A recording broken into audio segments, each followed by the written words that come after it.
Well, good morning. It's my pleasure to talk to Detective Chief Inspector Chris Mannion here from Trafford District Police, who, as you know, we work with extremely closely. And today's topic for the week of action is adult grooming and exploitation. And really, Chris, what I wanted to capture in this discussion was how particularly the police, the other agencies, but I suppose most specifically adult social care, work together to prevent exploitation and grooming. Now,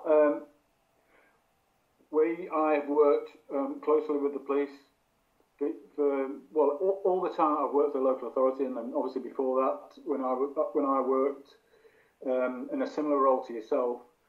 And so I think it's maybe important to talk about the fact that actually, whilst there might be a public view that dealing with these sort of things is kind of about dealing with the actual risk there and then when uniform officers attend, and enforcing the letter of the law or the rule of the law in some small way. That's the kind of general view. But you and I think, Chris, know that actually there's a whole load of things going on behind the scenes that have to be absolutely spot on in order for the police to work well with the partnership. And safeguarding in these respects is about a partnership response, and the police are just a part of that, but a really, really important part of it, because they kind of like the first domino that falls in a sequence. Maybe I put that quite badly, I don't know, but would you like to comment on that, Chris? Yeah, absolutely. Good morning, Jed. Yeah, absolutely. And I think it's what might sort of demonstrate some of that is if I talk initially about the kind of work that we're doing in terms of the domestic abuse and our response to domestic abuse, I think is a really good example of how we kind of work alongside the partners. And now, like you said, there's a lot that goes on almost in the background, really, that sits, alongside the work that we do around enforcement. So if we say, for example, domestic abuse is obviously an issue that we deal with on a very regular basis. So quite typically, our officers will attend to deal with a report of domestic abuse-related incident, and they'll take the appropriate action that is deemed necessary at the time. And of course, that can include, enforcement, and it can include the initial safeguarding. But what will happen at any domestic abuse incident is that the officer will complete a domestic abuse risk assessment. So we can, and that's a series of questions that the officer goes through, and it's really just a way of.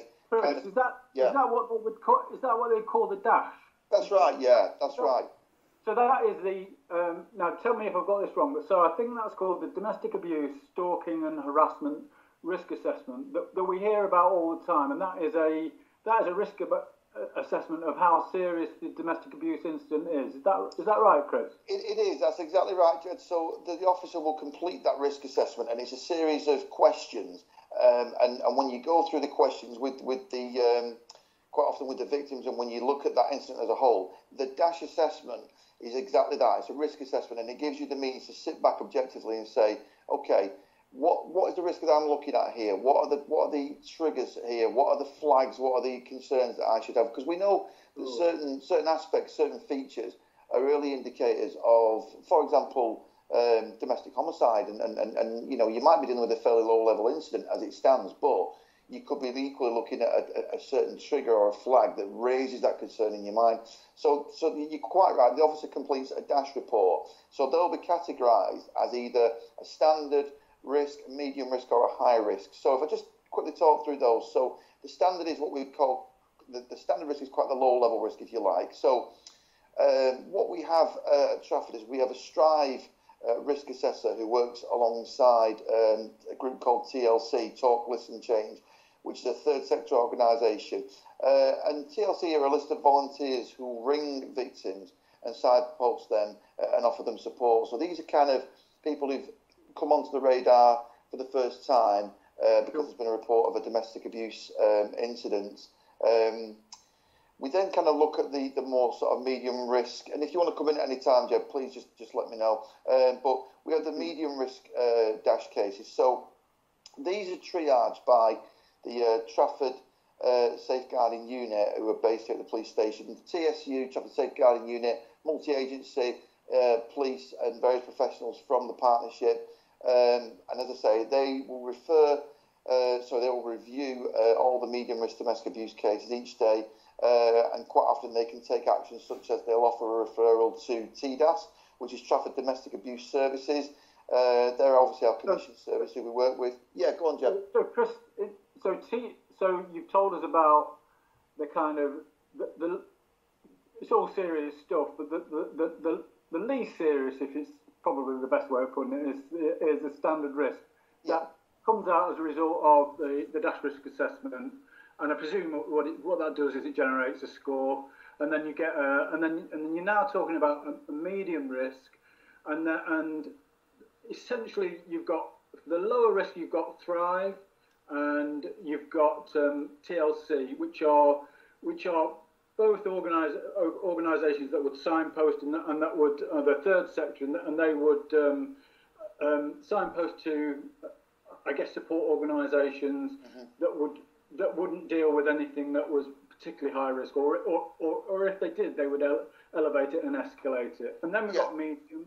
And medium is supported by sorry, and I think I've cut you off when you were saying this, TDAS, which is correct me if I'm wrong, Trafford Domestic Abuse Service.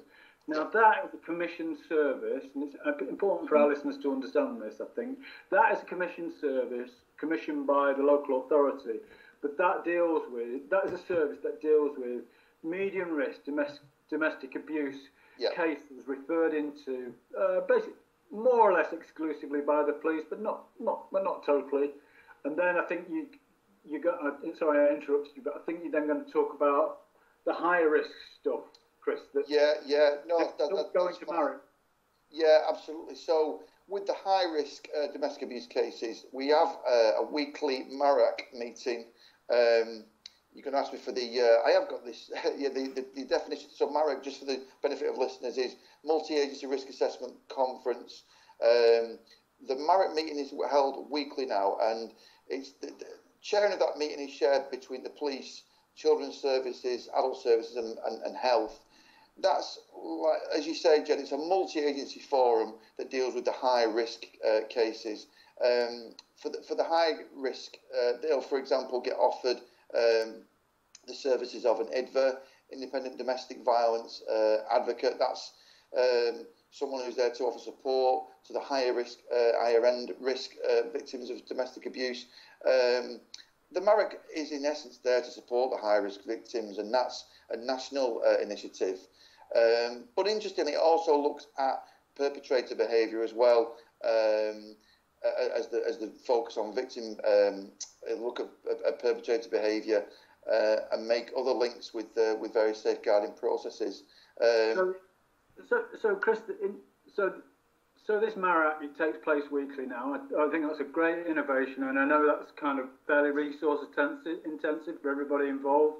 But it's a great innovation because one of the problems I think with MARAC is that if it takes place less frequently than weekly, you're kind of catching up and you're dealing with old information. So the more frequently you can do it, the better. I also think it's great that it's you've got effectively a revolving chair now, haven't you, between various organisations, which again shares the responsibility, which I think is another great Trafford innovation.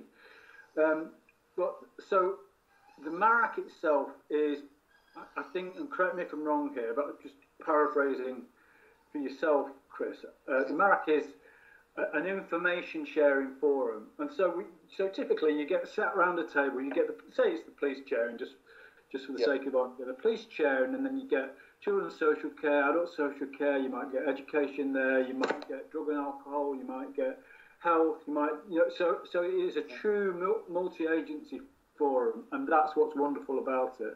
And they will all bring their information about this particular individual, and that allows you to really, really drill down into what is the risk in relation to this individual that's suffered abuse. So that is really, really important, and they deal with medium and high risk cases as assessed by the dash risk assessment. But I think just before we leave this subject, it's important to mention something that you talked about there, which was the IDVA, the Independent Domestic Violence Advocate. They're really, really important because they are, at that meeting, the voice of the victim in a way. And it's it would be very unusual for the IDVA not already to be engaged and to come along to that meeting and be able to say, look, I've met up with this individual and this is what I've got to say. And the IDVAs are really important because they can do things like non-mol orders and ensure people are safe, or put them into emergency short-term accommodation, which they would call refuge. So really, really, and again a traffic commission service, but really, really important part of the jigsaw is the IDVA. Is all that ringing true, Chris? Have I got anything wrong there? No, that's absolutely right, Jed. I think it's worthwhile, you say, mentioning the work of the IDVA and and obviously the function of the MARIC and all that's absolutely right. Yeah. Brilliant. Thanks, Chris. Sorry to interrupt. Carry on. No, that's quite okay. I think really that's kind of looking at the domestic abuse. It's worth noting that we'll refer all medium and high risk cases to children's services as well, where appropriate. So that we work jointly with them to complete the appropriate safeguarding. It leads me nicely on to another initiative, though, under the umbrella of domestic abuse, and that's Operation Encompass. Go on, tell me about that, because this again, not all districts do this, Chris. I don't think, and some do it better than others. But this is a great innovation. Yeah, absolutely. This really, it's a great piece of work, this, because what we're looking at here is the effect upon children within a domestic abuse setting. So it may well be what we've recognised here. Children are obviously adversely affected by domestic abuse. It might be that they're not necessarily suffering the domestic abuse themselves, but they are nevertheless suffering in the sense that they might be exposed to domestic abuse between parents in a household, and it's really just recognising how adversely that can affect young children. So what Operation Encompass does, it seeks to inform the schools, who are relevant professionals who come into contact with those children, where you've had a domestic abuse incident reported within that household, and it's really just so that the school can be absolutely aware that this has taken place and to be there to offer that appropriate emotional support for the child concerned. You take, for example, we attended a domestic abuse incident. It could even be something that we categorise as being quite low level, but nonetheless, that can have a really negative effect on the mental well-being of a young child. So, how does that young child feel the next day when they go to school? Are they switched on to going into school and are they receptive to going in and learning that day? Are they in the right frame of mind? And it's all those kind of things. And I think it's not before time that we recognise that it's really, really concerning. So quite simply, the process is that we will notify the schools where there's been a domestic abuse incident within the family household. So we're making the school aware. Administrationally, we compile a spreadsheet of all the Operation Encompass referrals, and it's captured here at Trafford by my colleague, Chief Inspector Neil Cook. So we've got a really good and sound process in place. I really do value Operation Encompass. I don't think the purpose and the value that Operation Encompass brings can be overstated, really. I think it's not before time that we recognise how adversely these incidents can affect young children, and I think it's right that we flag this to the relevant professionals in the schools, accordingly, really. And Chris, when we talk to our colleagues and professionals within education, I think the overriding message coming back from them is how useful they find it, because actually what it allows them to do is to kind of put together the behaviour of the child, and I suppose not to put too fine a point on it, what's going on at home, and the fact that they can link the two together means that they can support the child better, and it's not like all of a sudden this child's going off the rails. Well, that's probably not all of a sudden, and it's actually due to the fact that over the weekend, Dad was arrested for assaulting Mum, and they've had to, as you say, I think it's about emotional abuse, and so what they've witnessed, they might not have been directly involved, but it affects people and affects children, particularly in terms of how they can perform at school, and I guess the emotional baggage they're carrying as a result of witnessing that type of behaviour. So, really great innovation. I know it's in the children's world, but it's all part of the family, and adults and children are part of the family, clearly. So, fantastic. Sorry, carry on, Chris. No, that's pretty much it, I think, in terms of domestic abuse. Is there anything you'd like to add or like to ask me? No, I suppose I know we're going to talk about vulnerable adults now, Chris, and thanks very much for your help with this. But I guess what I was trying to draw out for you, which I think you've done really well to explain to us, is like for people to be safeguarded from exploitation or grooming or whatever it is, Chris, it often starts with the police, and it starts with the effectiveness of the police response. But the nature of the world is now, in terms of the integrated way that we work, is that it doesn't end up there. It might well end up there in terms of repeated calls by the police, but it's the effectiveness with which the police deal with the information and the effectiveness with which the police have processes in place and share that relevant information that eventually leads to a good, safe, effective multi-agency response. Is that a fair summary of what you've just said, Chris? It is, absolutely. I've been a police officer 22 years, and in all that time, we've been working towards better multi-agency partnership working. That's the era in which I've grown up, if you like, to put it that way. And I think that's been ongoing for as long as I know. And I think those partnerships and those working relationships have just become stronger and stronger over those years, really. And I think we recognise, don't we, that the police quite often are the initial responders. They're quite often the first people through the door, so to speak. But then looking at it more broadly and more long term, it's deciding who's best placed to deal with the acute needs and the individual needs of those people concerned. And we recognise that it's not always the police, it's not always an enforcement perspective, it's not all. Sometimes it's about information sharing so that we can decide who's best placed to take things forward positively. And this is what it's all about. Yeah. Brilliant. I know you're pressed for time, Chris, but would you mind now just talking to us? We talked particularly about, I suppose, a category of vulnerable people, which are obviously victims of domestic abuse. Yeah. But a lot of what we deal with, a lot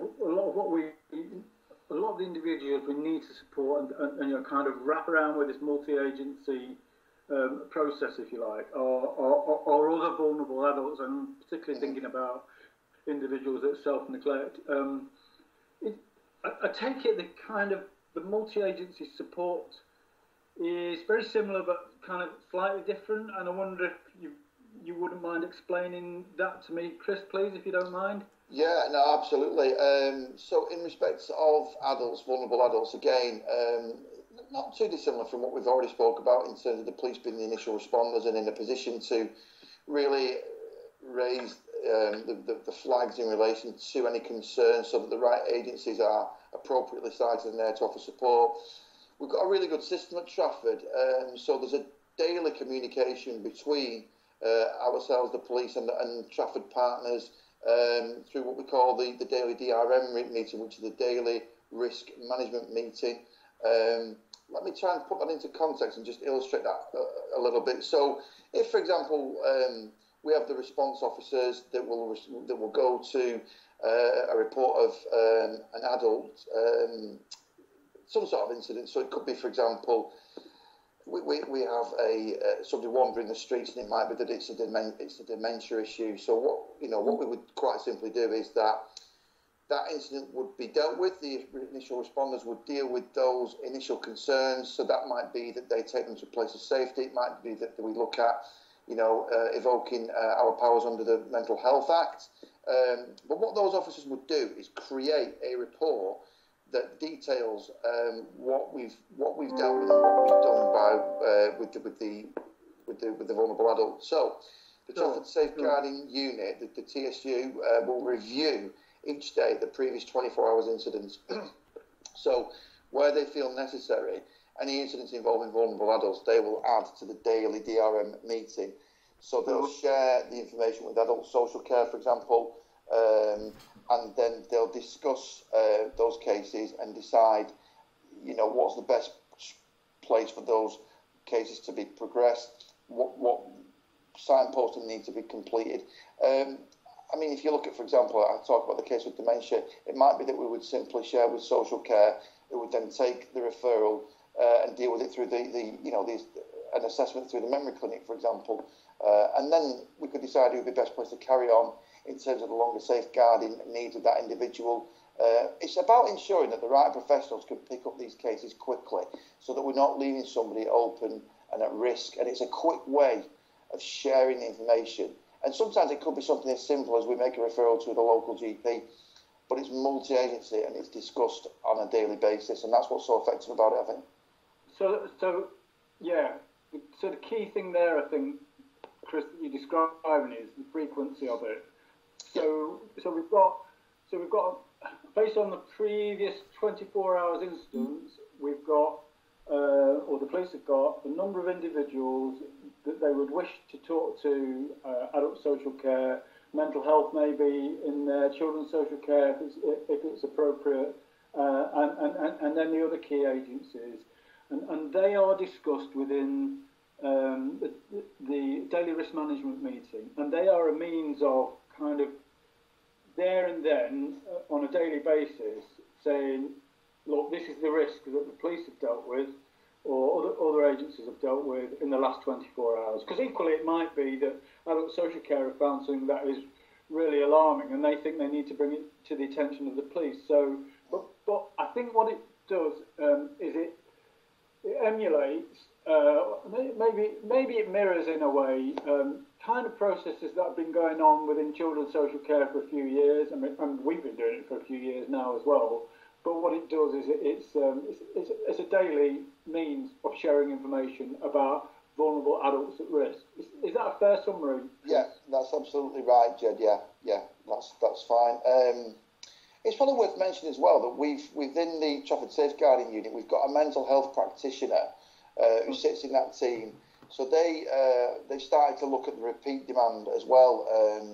That sometimes we get from in the area of vulnerable adults. And one of the sergeants co-chairs a meeting with a group called Target. So it's a multi-agency forum for the really difficult high-risk cases. These, Chris, are so in relation to Target. This is a meeting where I don't know. Say for example, you did have somebody wandering at night, and this hadn't just happened once, because the first time it happened, it would go into the daily risk management meeting, and you'd be talking about it. But say it was happening for a period of a couple of months, and the police had brought this individual home on 2 or 3 occasions, and as is the case, late night revellers had found this individual and taken them home again and told the police that they'd done that. It would be about a problem that was fairly intractable, and it's like a top level of looking at it, or a way of looking at it that says, look, have we really done everything here? Because actually we are getting repeat calls, and it's clear from the number of calls that we're getting that none of us as a partnership have effectively managed this risk because it's still happening. That's Target, is it? Yeah, that's exactly right, Jed. So Target is basically there. It's to deal with the really high-risk cases where professionals are quite frankly struggling to deal with. So we'll then get raised to Target, and the idea is basically to get something sorted with with the adults that are causing that concern, and those are held once a month. I mean, it's worth noting that with some of these cases, we do have to resort to enforcement, because that may be the only option we've got to deal with the repeat demand effectively. But the point is, I think it's just discussed in that forum, and it's not taken to an enforcement level as a matter of course. It's following that discussion at the right level and with the right partners. Yeah. Yeah, and what it is, I think, if my understanding is correct, is it's a discussion that involves a number of partners that are non-police as well. So you know, it's the mental health aspect, the adult social care aspect. With any third sector or voluntary sector involvement, you know, so it's. I guess it's about discussing it in the broadest possible way to say what we've missed and about reviewing what we've done. That kind of. Yeah, absolutely. Yeah, that's right. I mean, I think so. I think in a way you've again described. Yes, of course, in relation to what the police does, it's about getting their people. Getting your people there, your uniform response quickly, and then dealing with the risk there and then effectively. But again, in terms of vulnerable adults, it's about kind of the first link in a chain reaction in a way. And the chain reaction is, you know, it has to be highly effective. It has to be a kind of very well established process, and it has to end up. It kind of expands and expands to become a multi-agency solution. One in which the police are very much organising and orchestrating, you know, the final outcome. But most of all, I think, if I'm paraphrasing this correctly, Chris, it's about the effective sharing of information. And so often, I think, in these cases, you know, I think we take for granted the fact that professionals can get across the threshold and get into people's houses and talk to them. But actually, there are very limited powers in relation to that. And it's more often than not, you know, the unique selling point, if you like, or the unique perspective of the police is they can get into the house and start to have a conversation and really start to find out what the risk is. And maybe for the first time, particularly in self-neglect, get in there and say, oh my goodness, have you seen the state of the house? Have you seen the state of the person? This is a fire risk. This is a risk to the neighbours. It's in a block of flats or whatever. And so that's why it's so important. It's vital, really, that the police do this aspect really well, which of course, 99% of the time you do. It's brilliant.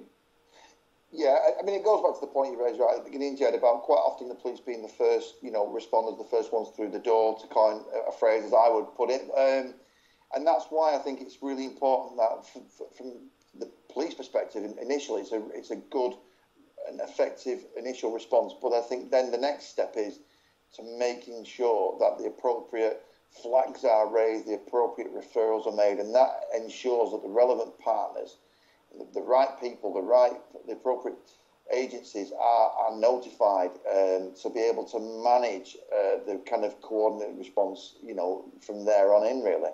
That's why it's so important, as you say, yeah. Well, Chris, can I just say thanks ever so much for talking to us today. Sure. I know how busy you are, but I also know, having discussed it with you, how important you think it is for this message to get out to people who might be listening today. So I'm really grateful for your time. Really grateful for for looking at this with me, and hopefully we get plenty of hits and people listening to what you've got to say. So thanks ever so much. And no, it's a pleasure, Ted. I appreciate the opportunity. So thank you. Thanks very much.